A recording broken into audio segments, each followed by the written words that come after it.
وعن أنس رضي الله تعالى عنه وعن النبي صلى الله عليه وسلم قال من اغتيب عنده أخوه المسلم وهو يقدر على نصره نصره الله في الدنيا والآخرة فإن لم ينصره وهو يقدر على نصره أدركه الله به في الدنيا والآخرة۔ حضرت انس رضی اللہ تعالی عنہ حضور نبی اکرم صلی اللہ علیہ وسلم کے خاص صحابہ اور خاص خادمین میں ان کا شمار ہوتا ہے۔ بکثرت احادیث مبارکہ انہی کے توسط سے امت تک پہنچی ہیں۔ حضور نبی اکرم صلی اللہ علیہ وسلم کے ارشاد گرامی نقل فرماتے ہیں من اغتیب عنده اخوه المسلم، کہ اگر کسی شخص کے سامنے اس کے کسی مسلمان بھائی کی غیبت کی جا رہی ہو وَهُوَ يَقْدِرُ عَلَى نَصْرِهِ، اور وہ آدمی اس کی مدد کرنے پر، اس مسلمان بھائی کی جس کی غیبت کی جا رہی ہے اس کی مدد کرنے پر قادر ہو، فَنَصَرَهُ، اور وہ اس کی مدد بھی کرے تو نصرہ اللہ فی الدنیا والآخرہ، تو اللہ جل شانہ دنیا اور آخرت میں اس آدمی کی مدد کرتا ہے۔ فَإِن لَّمْ يَنصُرْهُ وَهُوَ يَقْدِرُ عَلَىٰ نَصْرِهِ، لیکن اگر وہ آدمی اپنے مسلمان بھائی جس کی غیبت کی جا رہی ہے اس کی مدد نہ کرے حالانکہ وہ اس کی مدد کرنے پر قادر تھا، ادرکہ اللہ بہ فی الدنیا والآخرہ، تو اللہ تعالیٰ دنیا اور آخرت دونوں جہانوں میں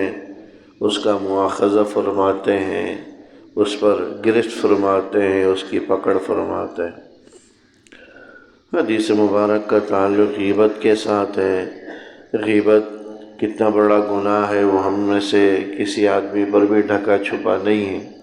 قرآن کریم کے الفاظ میں غیبت کا گناہ ایسے ہی ہے جیسا کہ اللہ بچائے اپنے مردہ بھائی کا گوشت کھانے کے مترادف۔ کوئی آدمی اپنے مردہ بھائی کا گوشت کھائے جو ناپسند کرتا ہے، ہر کوئی شخص اس سے گھن کرتا ہے۔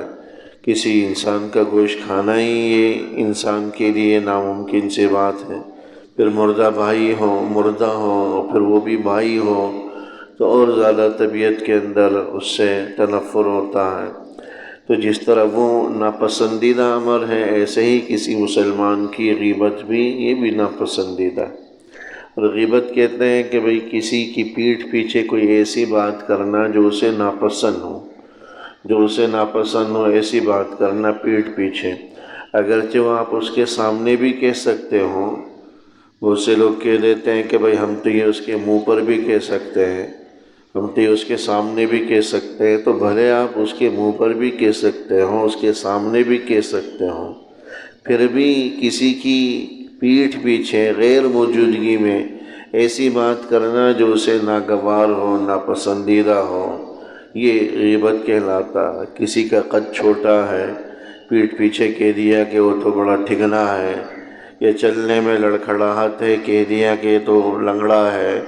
اور ان باتوں کو وہ ناپسند کرتا ہے، یا توتلا کہہ دیا، یا کوئی اور بات اس کی ایسی بات بیان کر دی جو اسے ناگوار ہے،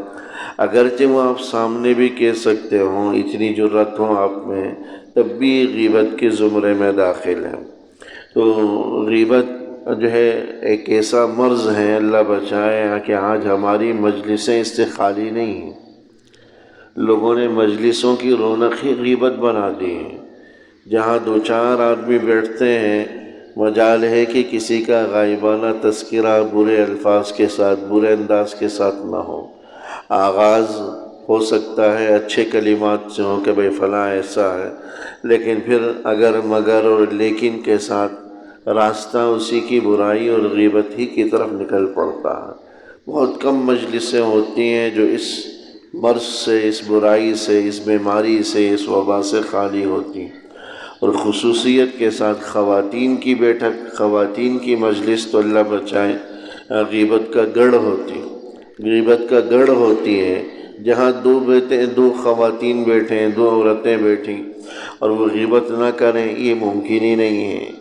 بس اوقات گھر کے مردوں کو بھی اس میں شامل کر لیتی ہیں، ساس بہو کی ایک دوسرے کے لیے غیبت، گھر کی دیگر خواتین کے حوالے سے غیبت، دیگر قرابت دار خواتین کی غیبت، اڑوس پڑوس کی غیبت، جاننے والوں کی، جاننے والیوں کی غیبت، یہ خواتین کی ایک یوں کہہ لیں کہ پسندیدہ مشغلہ ہے، ایک مرغوب غذا ہے جو ان کی بیٹھکوں میں ہوتی ہے، اللہ بچائے۔ تو جتنا یہ بڑا گناہ ہے اتنا ہی ہمارے معاشرے کے اندر عام، حدیث میں تو یہ بھی فرمایا گیا الغیبۃ اشد من الزنا، یہ غیبت تو یہ تو بدکاری سے بھی اللہ معاف فرمائے کہ سخت چیز ہے، اس سے بھی کہیں زیادہ خطرناک ہے، اس سے بھی کہیں زیادہ اللہ کے نزدیک ناپسندیدہ۔ تو ہماری مجلسوں میں یہ نہیں عام ہے، اللہ بچائے۔ تو اس کا آسان حل بس یہی ہے کہ کسی کا آدمی غائبانہ تذکرہ ہی نہ کرے، غائبانہ تذکرہ نہ کرے، اور اگر کرنا پڑ جائے اور انسان دیکھے کہ بھئی وہ اگر مگر کے ساتھ غیبت کی طرف جا رہا ہے، اس کا تذکرہ ہے ناپسندیدہ امور کا ہو رہا ہے، تو بس وہیں پر فل اسٹاپ لگا دے، اپنے آپ کو روک لے، بریک لگا لے۔ اس حدیث مبارک کے اندر اسی کی ترغیب دی گئی کہ من اغتیب عنده اخوہ المسلم، کہ کسی مسلمان بھائی کی غیبت اس کے سامنے کی جا رہی، اس مجلس میں کی جا رہی ہے جہاں وہ بیٹھا ہوا، وہ یقدر علی نصری، اور وہ اس مسلمان بھائی کی مدد کرنے پر قادر ہے۔ مدد کرنے کا مطلب یہی ہے کہ اس کی غیبت سے لوگوں کو روکے، اس کی اچھائی بیان کرے اگر لوگ اس کی برائی بیان کرتے ہیں، کیونکہ کوئی آدمی ایسا نہیں ہوتا جس میں اللہ نے اچھائیاں نہ رکھی ہوں، صرف اور صرف اس کے اندر برائیاں ہوں، ایسا نہیں ہوتا۔ اگر کسی آدمی کے اندر 10 برائیاں ہیں تو 90 اس کے اندر اچھائیاں بھی ہوں گی، کئی اس کے اندر خوبیاں بھی ہوں گی۔ لہذا خوبیوں پر ہماری نگاہ ہو، اچھی اور مثبت ہماری سوچ ہو، منفی سوچ نہ ہو، منفی سوچ نہ ہو، لوگوں کا ذہن صرف منفی بن چکا۔ جیسے کہ وطن عزیز پاکستان کے حوالے سے جب بھی کوئی بات کرتا ہے تو کہتا ہے یہاں پر رکھا کیا ہے، یہاں پر ہے ہی کیا، یہاں سے ہمیں ملا ہی کیا۔ بس ہر ایک کی زبان پر ہے کسی طرح باہر چلے جائیں، باہر شفٹ ہو جائیں، باہر ملازمت لگ جائے، باہر کاروبار ہو جائے۔ اس ملک میں رکھا ہی کیا ہے، صرف چور و چکے ہیں، ڈاکے ہیں، قتل و غارت گری ہے، یہ ہے وہ ہے، لوٹ مار ہے، کرپشن ہے، بس یہی باتیں زبان پر ہیں۔ یہ چیزیں بھی ہیں، لیکن یہ دوسری طرف نہیں دیکھتے اللہ نے دین کی کتنی بہاریں اس ملک کے اندر آزادی کے ساتھ چلائی ہوئی ہیں، جو دنیا کے کسی ملک کے اندر ہم اس کا تصور نہیں کر سکتے۔ دین کی محنت ہو رہی ہے، مسجدیں ہماری آباد ہیں، مدارس ہمارے آباد ہیں، ہزاروں لاکھوں کی تعداد میں مدارس ہیں، اس کثرت کے ساتھ صدقہ و خیرات ہیں، دین کی باتیں آزادی کے ساتھ ہم کر رہے ہیں، نمازیں ہم آزادی کے ساتھ پڑھ رہے ہیں، اپنی عبادات ہم آزادی کے ساتھ کر رہے ہیں۔ تو مساجد ہیں، مدارس ہیں، خانقاہیں ہیں، دین کی باتیں، دین کی محنتیں ہیں، درس قرآن، درس حدیث، یہ ساری مجلسیں آپ باہر کے کسی اسلامی ملک کے اندر بھی ایسی آزادی کے ساتھ نہیں کر سکتے۔ دین کے حوالے سے جتنی آزادی اللہ نے، جتنی نعمتیں یہاں رکھی ہیں کہیں دنیا کے اندر نہیں۔ یہ اتنی مثبت باتیں ہیں، اس کو ہم سوچتے کیوں نہیں ہیں؟ کچھ خرابیاں ہیں تو اسی کو لے کر ہی ہم بیٹھے ہوتے ہیں، بس انہی کا ہی تذکرہ، وہی باتیں ہماری زبان پر ہوتی ہیں، مثبت سوچ تو لے کر ہی نہیں آتی۔ جہاں کچھ خرابیاں ہیں جو دنیاوی اعتبار سے ہیں، تو اخروی اعتبار سے، آخرت کے اعتبار سے اتنی خیریں، اتنی بھلائیاں اللہ نے یہاں رکھی ہیں جس کا ہم کسی اور اسلامی ملک میں تصور نہیں کر سکتے۔ یہ سوچ لوگوں میں پیدا کریں۔ آج مایوسی پھیلائی جا رہی ہے نوجوانوں میں، ہر ایک کی زبان پر بس مایوسی کے کلمات ہیں، نا امیدی کے کلمات ہیں، اور وہ باتیں ہیں جس سے ایک طرح سے نوجوان نسل کے اندر مایوسی پھیل رہی ہے کہ ہاں تو مستقبل ہمارا ہے ہی نہیں۔ دین کے حوالے سے جو مستقبل ہے اس سے بڑا اور کیا چاہیے آپ؟ اگر دنیا زیادہ نہ کما سکے، کم سے کم ہمارا دین، ہماری نسلوں کا دین تو الحمدللہ یہاں پر محفوظ ہے۔ ان ممالک میں پیسوں کی ریل پیل تو ہو سکتی ہے، لیکن آپ کی نسلوں کا دین تباہ برباد ہو کر رہ جائے گا، نسلوں کا دین محفوظ نہیں رہے گا۔ آپ کی ہو سکتا ہے ایک نسل محفوظ رہ جائے، لیکن دوسری نسل یقیناً بحرا روی کا شکار ہو جائے گی، وہ محفوظ نہیں رہے گی۔ وہاں جس قسم کا آزادانہ اختلاط ہے، ہمارا لیے ایک الگ موضوع ہے، تو مایوسی انسان نہ پھیلائے، مثبت سوچ کو، پازیٹیو سوچ کو اجاگر کرے،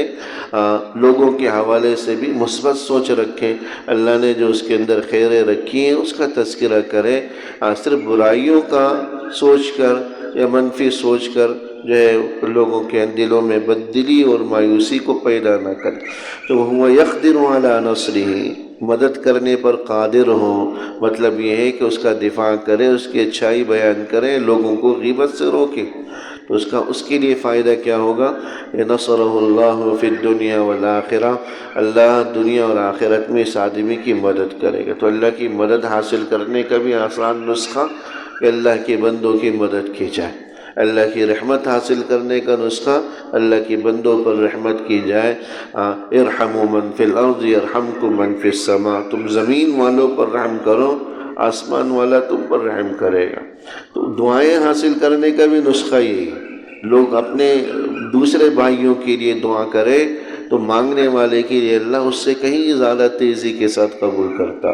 ان اسرع الدعاء اجابۃ دعوۃ الغائب للغائب، بہت تیزی کے ساتھ قبول ہونے والی دعا وہی ہوتی ہے جو ایک آدمی دوسرے کے لیے دعا کرے، خود دعا مانگنے والے کے حق میں تیزی کے ساتھ قبول ہوتی۔ لہذا اللہ کی مدد حاصل کرنے کا نسخہ ہی دوسرے کی مدد کریں، وَهُوَ يَقْدِرُ عَلَى نَصْرِهِ۔ اور اس کے بالمقابل اگر فَإِن لَّمْ يَنصُرْهُمْ،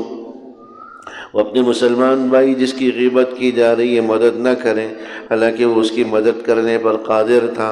تو أَدْرَكَهُ اللَّهُ فِي الدُّنْيَا وَالْآخِرَةِ، تو اللہ دنیا اور آخرت میں اس کا مواخذہ فرمائیں گے، اس کو ذلیل اور رسوا کریں گے۔ اس کا ایک بڑا نقصان تو یہی ہوگا کہ کل کو اس کی بھی غیبت دوسروں کی بیٹھکوں اور مجلسوں میں کی جائے گی۔ جس نے دوسروں کی غیبت اپنی مجلس میں ہوتے ہوئے دیکھی، قدرت کے باوجود نہیں روکا، کل کو اسی کا تذکرہ دوسروں کی بیٹھکوں میں برائیوں کے ساتھ ہوگا۔ ایسا نہیں ہو سکتا کہ اللہ کا قانون نہیں ہے یہ،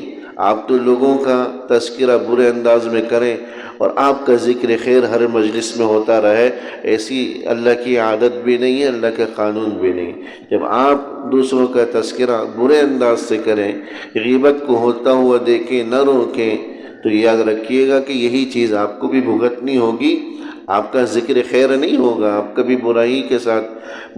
ساتھ ہی تذکرہ ہوگا۔ یہ اللہ کی طرف سے ذلت اور رسوائی ہوگی جو دنیا میں بھی ہوگی اور آخرت میں بھی اس عمل پر گرفت اور مواخذہ ہوگی۔ اللہ جل شانہ عمل کی توفیق نصیب۔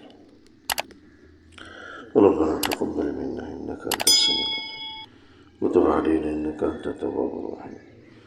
وصلى الله تعالى على خير خلقه محمد وآله وصحبه أجمعين، آمين برحمتك يا رب۔